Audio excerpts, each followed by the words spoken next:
Hey there, and welcome to Tales by June, where hearts break, heal, and sometimes seek revenge. Let's begin today's story. The door creaked as Jane pushed it open, expecting silence. Instead, laughter. Her heart dropped. There, on the bed, Nathan, her husband, half-dressed, with Leela, her stepsister, in nothing but Jane's robe. Jane's voice was barely a whisper at first. Nathan looked up, his hands still tangled in Leela's hair. His mouth parted in muted surprise. "Jane, I didn't think you'd be home until tomorrow." Leela turned lazily, offering Jane a sickeningly smug smile. "Oops," Jane stumbled back a step, her chest rising and falling. "You're kidding me. You're kidding me." Her voice rose with every syllable. "You're screwing my sister in our bed." Nathan stood slowly, running a hand through his hair like she was an inconvenience.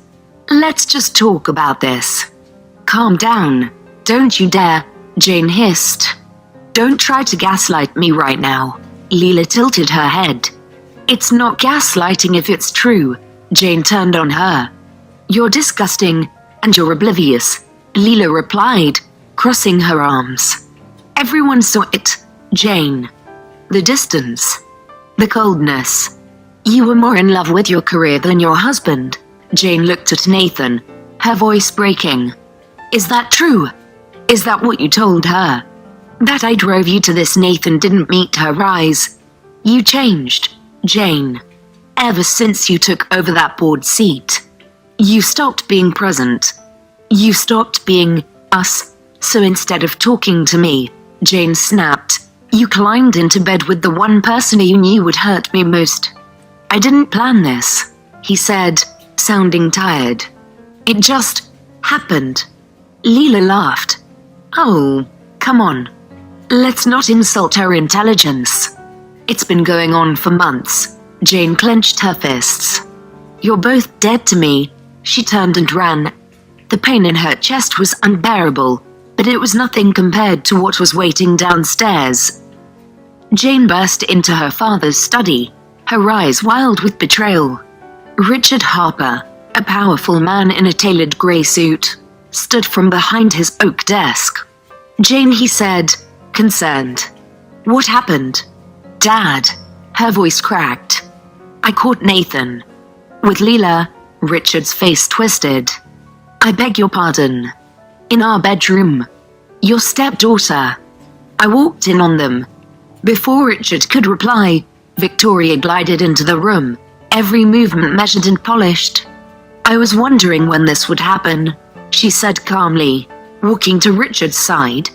"What is she talking about?" Richard asked. "She's unraveling," Victoria said softly. "I told you, Richard." The pressure was getting to her. Jane blinked. "What?" Victoria's voice turned soothing, like she was speaking to a child. "Jane, sweetheart, you've been under immense stress. Maybe you thought you saw something." "I didn't imagine it," Jane shouted. They were in bed. Together. Victoria placed a gentle hand on Richard's shoulder. "Nathan came to me last week. Said he was worried." Said Jane's been emotionally unstable, accusing him of things. Jane stared at her stepmother in disbelief. "Are you seriously defending them? You're turning this around on me." Victoria didn't even flinch. "I'm protecting the family. Something you stopped doing the moment you chose to throw tantrums instead of lead." Jane turned to her father, pleading. "Dad, you know me. You know I wouldn't lie about this." Richard's eyes were uncertain now, caught between the daughter he raised and the woman beside him. "Jane, is there any proof?" "I saw them," she screamed. Leela didn't even try to hide it. Victoria tilted her head. "And yet, no pictures. No recordings. Just your word." Leela appeared in the doorway, arms crossed, still in Jane's robe. "Oh, come on. Are we really doing this?" Jane's always been possessive and insecure. "I was comforting Nathan. He needed someone emotionally available." Jane looked between them, rage burning in her chest. "You've all been planning this, haven't you?" Victoria's voice dropped, calm and venomous. "We've been waiting for you to fall apart on your own. All we did was stop trying to catch you." Richard sighed. "Maybe it's best you take some time off. Step back from the company. Clear your head." "No," Jane said, voice trembling. "You're pushing me out." "You're pushing yourself out," Victoria replied. "This is the consequence of letting power go to your head." Jane stared at her father, her voice no longer screaming, just broken. "You're choosing them over me." Richard lowered his eyes. "I'm choosing the family." Jane took one last look around the room. Then she walked out without another word. Later that night, Jane drove around the city aimlessly, staring out of the windshield with red-rimmed eyes. She pulled over near a small park, staring at the old swings she used to play on as a child. Everything she had built, protected, and loved, gone in a day. She picked up her phone and began calling the people she trusted. Megan. Straight to voicemail. "Julia, Jane, this is a lot. I'm really sorry, but I can't be in the middle of this. Sophie, I heard what happened. It's all over the executive chat. Honestly, I don't know who to believe." One by one, her friends turned their backs. The world she once ruled now rejected her like a disease. She sat in the car, phone in her lap, tears drying into stone. Finally, she whispered aloud to no one, "Fine." The divorce hearing was over in 38 minutes. Nathan sat across the table in a tailored navy suit, smugly sipping from a glass of water as if the proceedings were just another business transaction. His lawyer, slick and grinning, had done most of the talking. But Jane, dressed in a simple black blouse and no makeup, never said a word.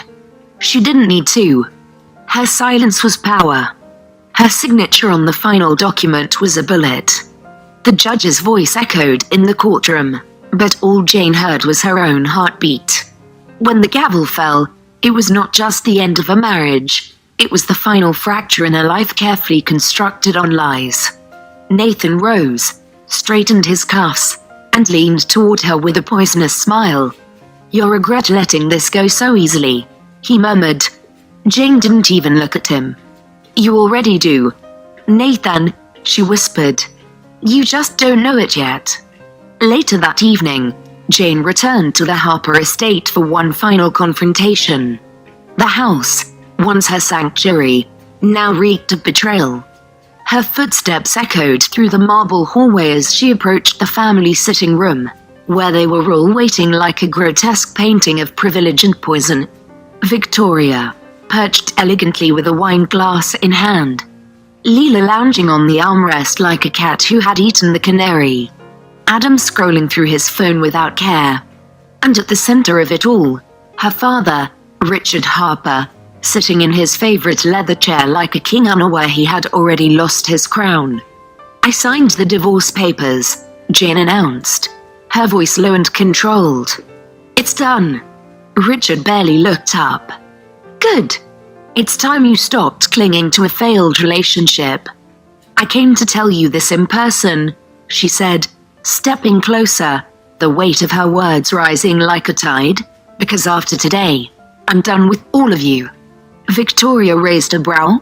Dramatic, even in defeat. "No," Jane replied coolly. "Not defeat. Freedom." Leela snorted. "What exactly are you walking away from?" "This house. The company. Daddy's name. You'll be nothing without it." Jane met her stepsister's gaze and smiled, the kind of smile that didn't reach the eyes. "You all think power comes from money, from being part of this family. But what you don't understand is that power, true power, comes from having nothing left to lose." Richard stood now, tense. "Jane, don't be foolish. You're upset, but if you calm down." "I am calm," she cut in, voice hard as steel. "You let them ruin me. You believed strangers over your daughter. You exiled me for lies whispered into your ear by a woman who sees you as a wallet, not a man. And still, even now, you won't apologize. He opened his mouth, but Jane held up a hand. I don't need it anymore. She placed her house keys on the glass coffee table, then her corporate access card, then the gold pendant her father had given her at 16, the last thing that ever meant anything between them. This house. This legacy, she said quietly. You can keep it. I don't want scraps from a poisoned tree. Victoria laughed behind her glass. So what? You'll go live in a cabin in the woods. Jane turned toward the door, never looking back. No, she said. I'm going to build an empire. One that makes yours look like a lemonade stand. And when the walls of this house finally crumble under the weight of all your secrets, remember this moment, when you could have chosen your daughter but chose comfort instead. The silence behind her was louder than any scream. As she walked down the long corridor one final time, Jane didn't feel broken. She felt reborn. She got into her car with nothing but a suitcase and a firestorm inside her chest, the Harper estate shrinking in her rearview mirror until it vanished into the dusk. She didn't know what tomorrow would bring, only that it would be hers, and no one else's ever again. While the world chased fame and applause, Jane chose the shadows. She built her empire behind closed doors, never once attaching her face to the companies she created. Her name was never on a Forbes cover, her photo never leaked online, and yet every powerful CEO, venture capitalist, and global strategist whispered about her in private circles. The phantom founder, the silent queen, the one behind the curtain. Her wealth surpassed nations, her influence stretched across continents, but no one could trace her. She operated through layers of shell companies, elite proxies, and encrypted systems. Her investments transformed startups into juggernauts, collapsed competitors overnight, and redirected entire markets with a single decision. Boardrooms spoke her name with awe and fear, yet no one had ever seen her. Invitations poured in from summits, governments, and Silicon Valley's inner sanctum, all desperate for a glimpse, a signature, a meeting. But Jane watched from afar, orchestrating everything like a master conductor, her presence always felt, but never seen. She didn't want recognition. She wanted control. And in the silence of anonymity, she became the most powerful woman no one could find. The rain fell like whispers against the tall glass windows of the penthouse overlooking the city Jane once called home. Below, the skyline shimmered with arrogant confidence, blissfully unaware that the woman they'd buried had returned. The lights inside the room were low, soft gold pooling across marble floors and minimalist furniture. The air was rich with silence and purpose. Jane stood at the window, hands clasped behind her back, watching the Harper building in the distance like a wolf watching its prey. She was dressed in black, sleek, and branded, powerful. Her hair was pinned back, her makeup minimal, her presence impossible to ignore. She didn't flinch as the elevator dinged softly behind her. Ava entered, rain on her trench coat, a leather binder under one arm and eyes sharp behind designer frames. "You're sure you want to do this?" she asked quietly. Jane didn't turn. "I've waited too long not to." Ava set the binder down on the table and approached. "You've already won, Jane. You're wealthier than all of them combined. You own 3 of the companies that supply Victoria's luxury line and 2 of the software systems Leela's company depends on. One phone call and they'd crumble." "I don't want them to crumble," Jane replied coldly. "I want them to watch it happen. Slowly. I want them to feel what I felt. Doubt. Fear. Isolation. And then nothing." Ava paused, searching her boss's eyes. "You don't just want revenge. You want justice." Jane finally turned, her gaze steady. "They took everything from me. My name. My father. My reputation." Nathan paraded his affair like a trophy. Victoria gaslit me until I questioned my own sanity. Leela strutted through the ashes of my life in my robe. And my own father, he didn't just turn away. He let them destroy me. That's not something money fixes. That's something you erase with strategy. In the dim luxury of her private study, Jane sat across from Ava, lit only by the golden glow of city lights spilling through the window. Papers were spread out on the black marble table between them. Floor plans, guest lists, wine selections, seating arrangements, and a sleek, embossed invitation bearing only 3 words, "A night to remember." Ava leaned forward, eyes flicking to the invitation. "You're really doing this?" Jane smiled faintly, her expression unreadable. "The masks have served their purpose. Now it's time to show the world the face behind the empire." Ava exhaled slowly, both apprehensive and electrified. They're going to lose their minds when they realize. They'll be in the same room, surrounded by everything they once said I'd never have. Jane interrupted softly. "The same elite crowd that cheered my humiliation will raise glasses under my name, and they won't know it until I walk through the doors." She rose and walked toward the tall window, arms crossed over her chest, staring out at the Harper building twinkling across the skyline. "I want Victoria, Leela, Nathan, even my father. I want them all there. Let them toast my success before they realize who built the tower they're standing in." Ava grinned. "We'll leak the invite to the press. Anonymous billionaire hosting a gala in the newly opened Astrid Sky Tower. No face, no details. Just enough mystery to make them desperate to attend. And let the world come hungry," Jane said with a quiet edge. "Because I'm ready to feed them the truth." The Astrid Sky Tower stood like a crown of glass piercing the heavens, its rooftop transformed into a floating ballroom in the stars. Velvet-draped columns shimmered with fairy lights, string quartets played hauntingly beautiful arrangements, and diamond chandeliers hovered like constellations above the crowd. Champagne flowed, laughter echoed, and everywhere, whispers swirled. "Do you think the founder is a man or woman?" "I heard it's a Middle Eastern prince." "No, some tech mogul from Hong Kong. Whoever it is, they just bought out 2 European banks and 3 AI labs in the same month. Whoever they are a goddamn legend." At the center of it all, the Harper family mingled with artificial grace. Victoria floated in a gold gown too tight for comfort, scanning the room with hawk-like precision.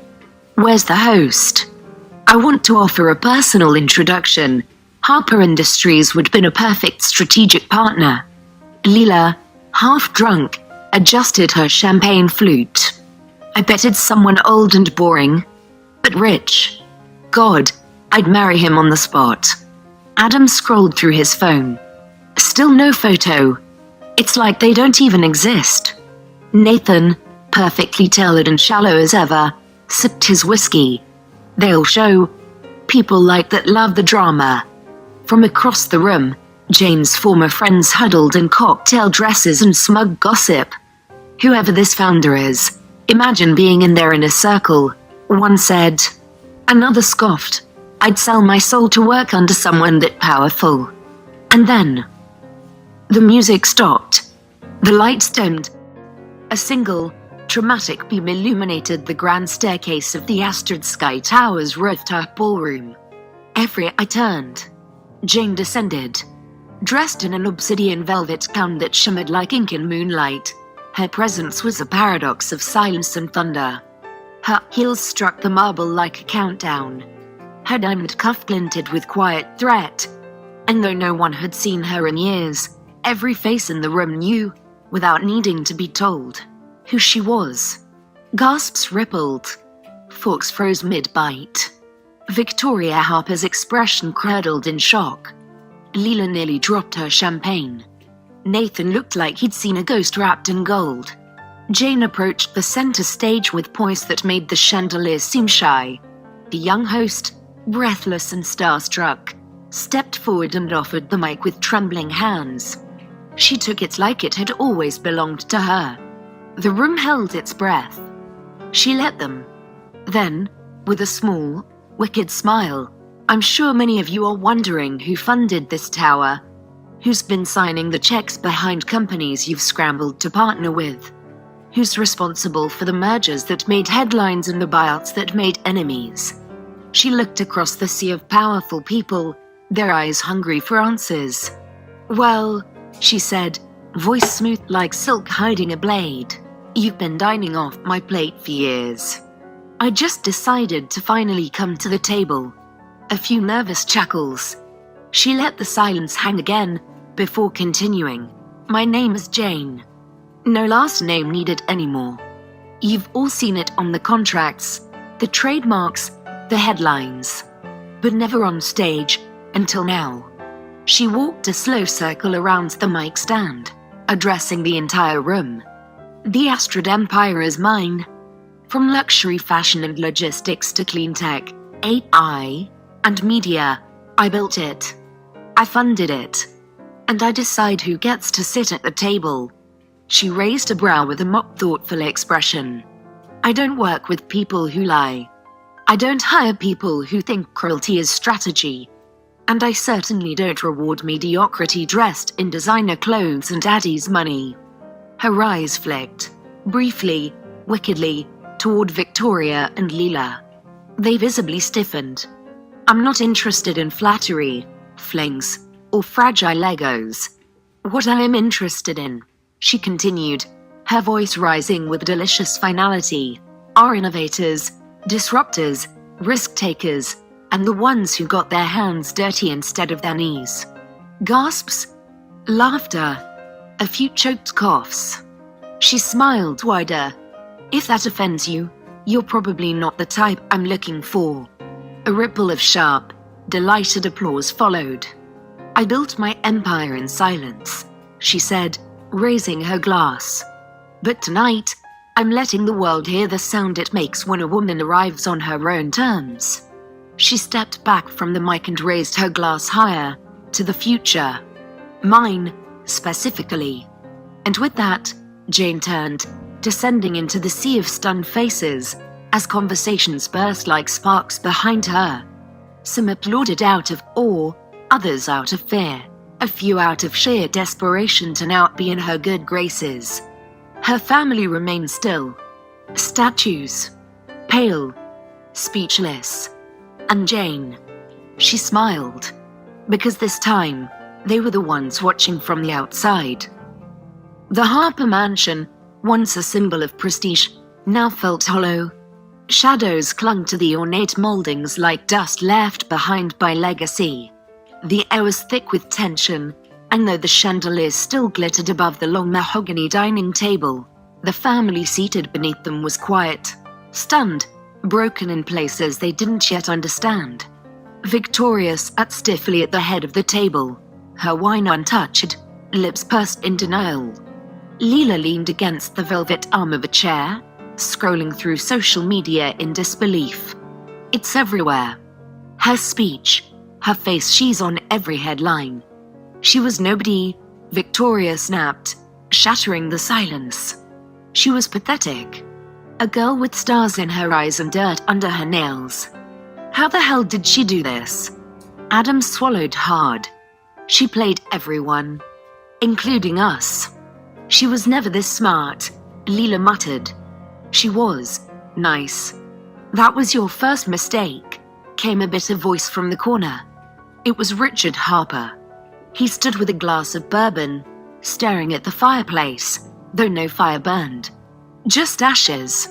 His shoulders were heavy with something he hadn't felt in years. Shame. They didn't play her, he said slowly. We did. The room turned quiet again. I let myself believe things about her that weren't true, he continued. Because it was easier than defending her. Because I didn't want to deal with the storm Victoria and her children were stirring. I didn't protect my own daughter. Leela snorted. Oh, now you grow a conscience. Victoria stood abruptly. Richard, don't be dramatic. She chose to leave. She was forced out, he said coldly. And now she's returned, and she has the power to erase us all. Everyone froze. Richard turned to them, jaw tight. I'm going to see her. Leela's glass hit the table. You're what? She's not coming back to us with a hug and forgiveness, Victoria hissed. I'm not going to ask for forgiveness, he said. I'm going to ask her to stop. The elevator chimed softly. The doors opened into Jane's penthouse, a sleek cathedral of glass and steel. The skyline gleamed beyond the floor-to-ceiling windows like a crown of silent witnesses. Jane stood in front of them, dressed in a sharp-tailored blazer over a black satin blouse. Her posture was regal, untouchable. She didn't turn. I figured you'd show up eventually, she said, pouring 2 fingers of whiskey into a cut crystal glass. She placed it on the table without looking back. I poured you the good kind. We don't pretend here. Richard Harper stepped in slowly, his footsteps almost hesitant, so unlike the man who once filled boardrooms with his voice. He looked around her penthouse. Everything about it was precise, deliberate, beautiful, as far from the Harper mansion's cold tradition as possible. He took the offered seat across from her. For a moment, he just studied her. You look like her, he said finally. Jane took a sip of her whiskey.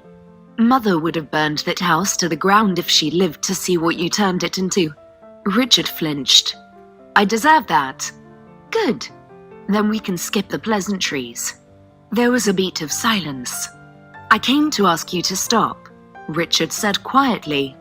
Whatever plan you're setting in motion, whatever punishment you think we deserve, don't destroy the family. Jane laughed. It wasn't cruel, but it cut like glass. You came to the wrong daughter if you wanted mercy. I came to the daughter I failed, he said. That gave her pause. Jane finally turned to face him, arms crossed.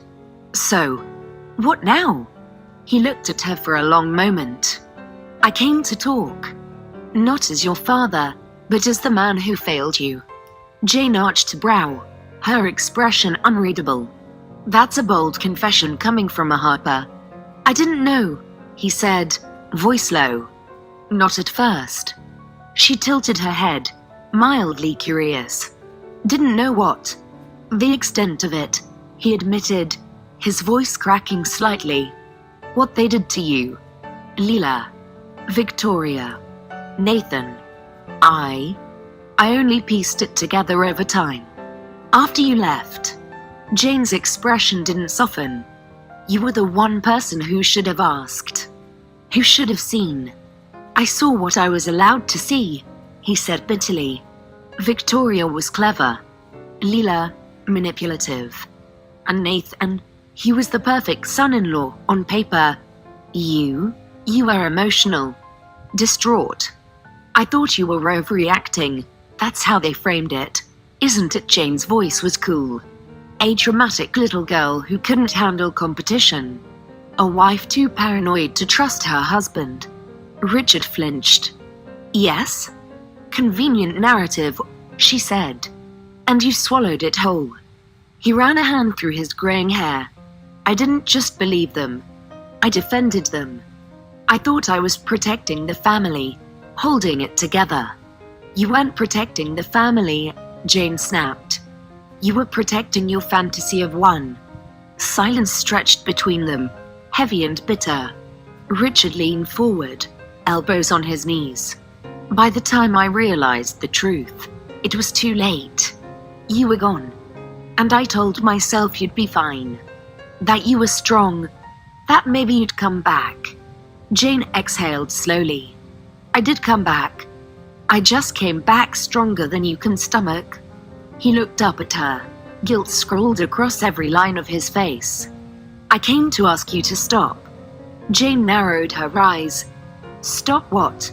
Whatever you're planning, he said. I saw your speech. I know power when I see it. And I know vengeance when I hear it behind a toast. She chuckled. It wasn't warm. You're worried I'm going to ruin the family name. I'm worried you'll let this destroy you, he said. That you'll burn everything until there's nothing left of you. She walked slowly to the window, her back to him now. I already burned, Dad. Alone. Humiliated. In exile. And from that fire, I rose into something they can't even fathom. She turned, eyes sharp and glinting. I'm not out for destruction. I'm out for justice. The difference is that now, I own the court. Richard stared at her. What do you want from me?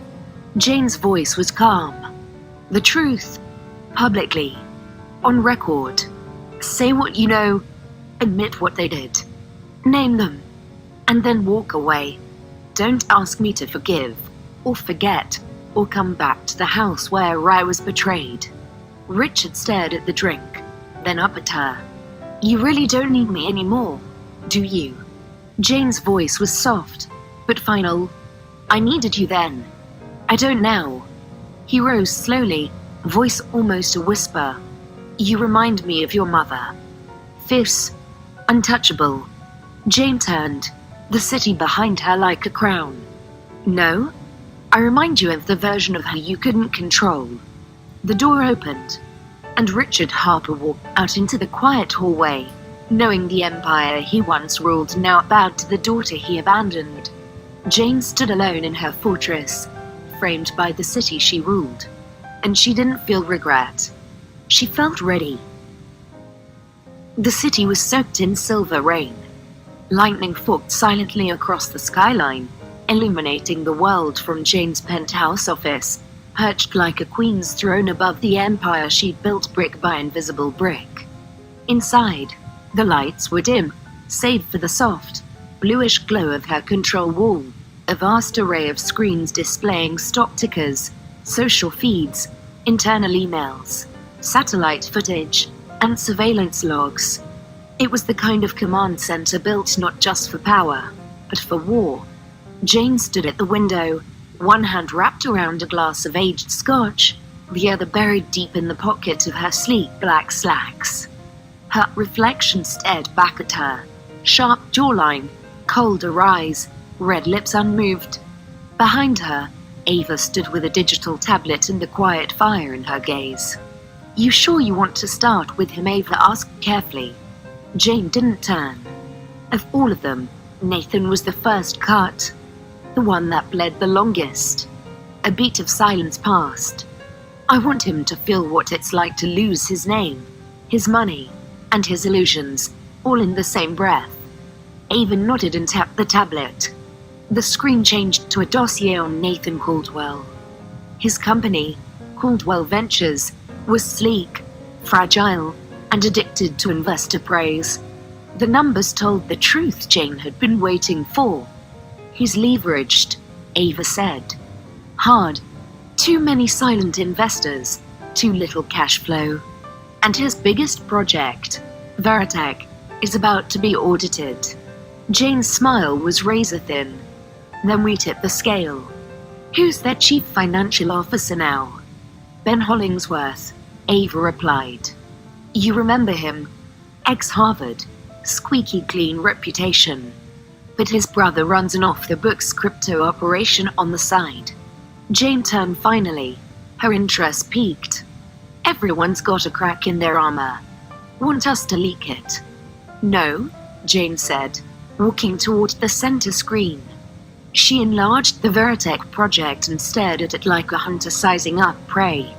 Let Ben sweat. We'll plant the suspicion with the regulatory board. An anonymous report. Then let the media start circling. Once Nathan's drowning in bad press, we quietly buy out the partners that matter. And the board, Ava asked. Jane's eyes gleamed. I'll be the mystery buyer. Use Havenhurst Capital. They won't know it's mine until they've already voted him out. Ava grinned. That'll kill him. No, Jane said softly. That's just the sting. He needs to live long enough to watch his empire burn while mine expands. A pause. Jane looked to Ava. Did he remarry? Almost. Tabloids said he proposed to Lila a few months ago, but it fizzled. She's been trying to latch onto a new tech investor since. Apparently, her lifestyle brand is bleeding. How poetic, Jane murmured. We'll deal with her next. Ava hesitated. Do you ever miss him? Jane let out a cold laugh. I miss the version of me who thought he loved me. Then, silence. The room thrummed with quiet thunder outside, and the soft ping of a new notification lit up the screen. Ava checked it. The report submitted. Veritech will be flagged for an informal inquiry by morning. Jane sipped her scotch. And that's how the first domino falls. Nathan Caldwell's downtown office was filled with dark wood, glass walls, and awards he hadn't earned. His assistant entered, pale. Sir, there's been a leak. The board's requesting a meeting first thing. Something about financial irregularities in Veritech. Nathan stood too fast, knocking his espresso over. What the hell are you talking about? That was handled. It's everywhere, she whispered, handing him a tablet. Even Forbes is tweeting about it. As Nathan scrolled, his skin drained of color. Investor messages piled in. His CFO was unreachable.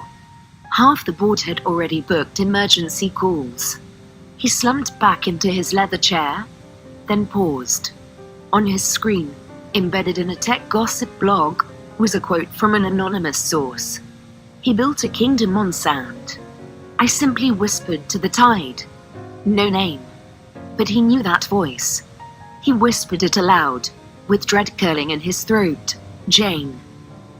The rooftop bar of the Valemont Hotel was half wrapped in shadow, half bathed in golden evening light. Glass railings reflected the burning skyline, while the city buzzed below, oblivious. A private section was cleared at the far end, where a single table awaited, black marble, 2 crystal glasses, and the kind of silence that waits to be broken. Jane stood with her back to the entrance, flawless in a midnight silk dress that clung like armor. Her earrings sparkled like tiny knives. Her hair, twisted back with precision, revealed the curve of her neck, elegant, deliberate, distant. Behind her, Nathan arrived, slower than he used to be, hollowed out by scandal, guilt, and whatever remained of his pride. Jane, he said softly. She didn't turn right away. Instead, she looked out over the horizon, then finally glanced over her shoulder. Well, she said, you've aged. Nathan gave a hollow smile. You haven't? Oh, I have, she replied, but not in the way you expected. They sat, the clink of glassware the only sound between them for a moment. I heard about Veritech, she said, swirling her wine. Tough quarter. He gave a dry laugh. You don't waste time, do you? I learned from the best. You used to lie to me before breakfast. Nathan's smile faded. You think I planned any of this? No, Jane said. You're not a planner. You're a coward, a follower. And unfortunately, you followed the wrong girl into my bed. His face tensed. It wasn't like that. Oh, please, her voice laced with sarcasm. Do enlighten me. Was it spiritual? Did your soul get confused between your wife and my stepsister? He leaned forward, voice low. You think I haven't suffered? You think I don't wake up every day with this pit in my chest? Good, she snapped, fire flashing in her eyes. That's called consequence, Nathan. It's not a curse. It's the echo of a woman you buried. A pause. Then she leaned in slightly, voice softer, more dangerous. I loved you. I trusted you. Do you know how pathetic that makes me feel now? He swallowed. I didn't expect to see you again. And when I did, at the gala, God, Jane, I didn't even recognize you. That's the idea, she murmured. You don't get to recognize this version of me. You lost the right to know who I am the moment you chose her. Nathan ran a hand through his hair, guilt crawling across his face like ivy. I made a mistake. A massive one. I let people poison me. I let greed speak louder than loyalty. And I regret it, every day. But you've turned into something else. Something dangerous, Jane offered, a hint of pride in her tone. Something powerful, he said. And terrifying. She met his eyes. Good. He stared at her, 100 unsaid memories trapped in his throat. Are you here to destroy me, Jane? She tilted her head. Already started. Love. Nathan chuckled bitterly, then lowered his voice. Why this meeting, then? Jane stood slowly, her heels clicking on the stone like gunshots. She walked to the edge of the rooftop, looking out one last time before turning back. I wanted to see your face, to look into the eyes of the man who broke me, and let him see what I became in return. Then she walked past him, stopped, and whispered just loud enough. You could have had forever instead. You settled for a secret. And then she was gone, leaving behind nothing but the scent of fire and roses, and a man drowning in the ruins of his own betrayal. In Grand Harper Estate ballroom, chandeliers gleaming, floor-length velvet drapes, string quartet echoing through marbled halls. Tonight was supposed to be a tribute gala in honor of Harper Wellness Foundation's 10th anniversary, hosted by none other than Leela Harper, the face of the brand.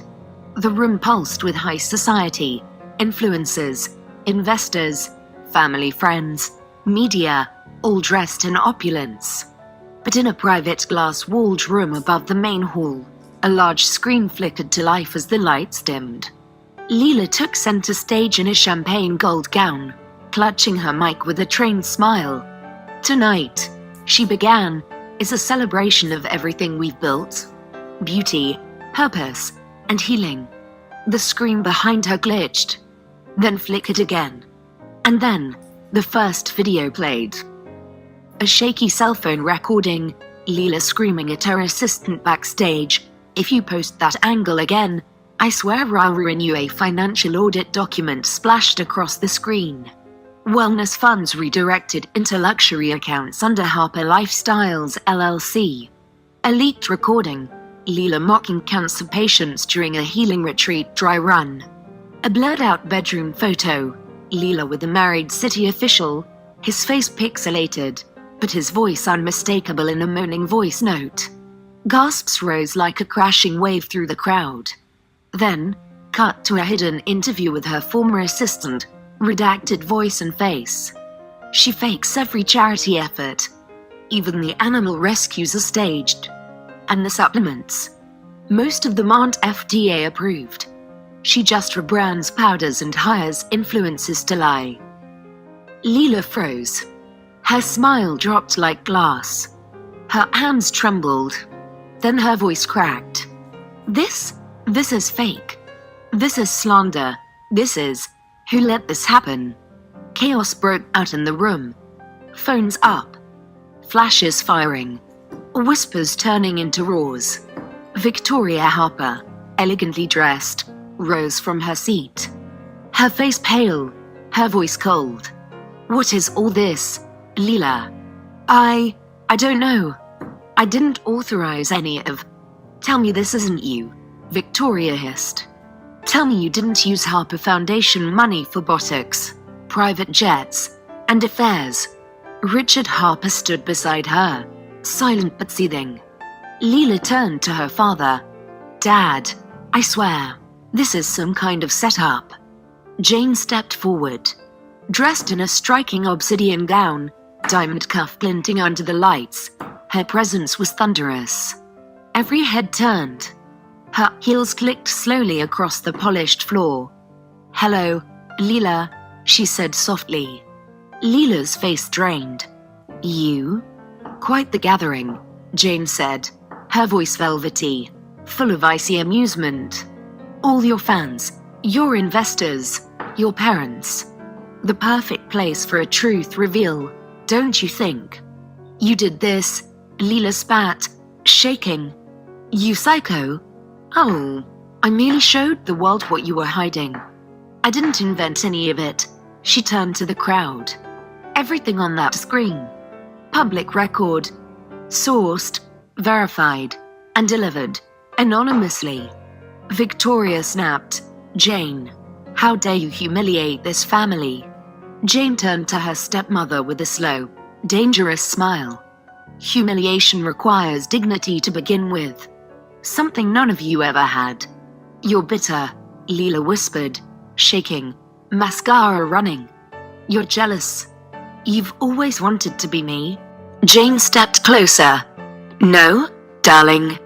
I outgrew you. I built something real while you built lies and hashtags." Her voice dropped, quiet and venomous. "Tell me, how does it feel to trend for the wrong reasons?" Leela lost it. Screaming, she lunged towards Jane, but Richard caught her, yanking her back. "Enough," he roared. "Leela, is it true?" I didn't mean for it to..." "Dad," she stammered, breaking into sobs. Victoria hissed, "You've ruined us. You've ruined everything." Richard turned to Jane. "Did you plan this?" he asked, his voice thick. Jane didn't flinch. "Did you ever ask me how it felt when you all turned your back on me? When you chose them over the truth?" A beat of silence. He didn't answer. Leela collapsed to the floor, sobbing and muttering, "It's not fair. It's not fair." Jane gave her one last look, a look that held no pity, only victory. Later that night in Harper Mansion, the estate was in disarray. Leela had locked herself in her room. Victoria screamed at lawyers on the phone. Richard stood alone by the fireplace, nursing a scotch. "I always thought Jane would come back broken," he murmured. But she came back, like vengeance wrapped in silk. Upstairs, Leela threw her designer heels at the mirror. It shattered. She screamed, then laughed, then cried again. The mask was off, and the world had seen her. Jane stood by the stone fountain, the water silent and dark, reflecting the moon like a blade. She wore black, not mourning, not celebration, but war, a dagger of a dress. Her hair slicked back, her earrings glinting like silver nooses. Victoria arrived late, alone, or so she thought. Midnight meetings. Jane Victoria's tone was honeyed, amused, trying to scare me.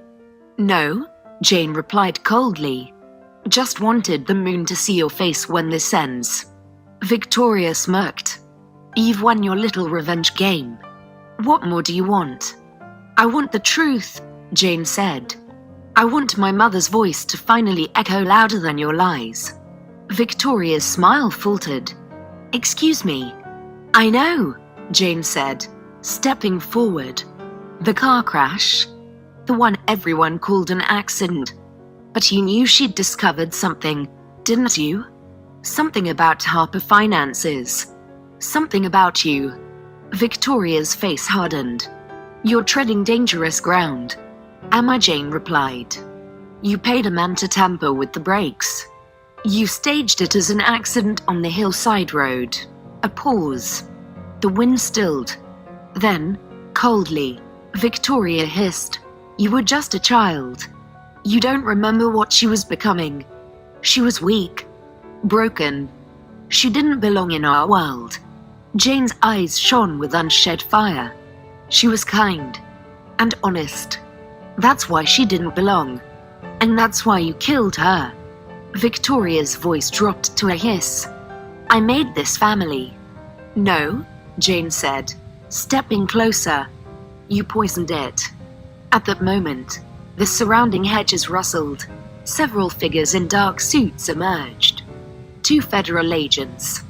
1 criminal investigator. Victoria froze. "You had me followed," she growled. "No," Jane said, eyes locked on her. "You had me watched.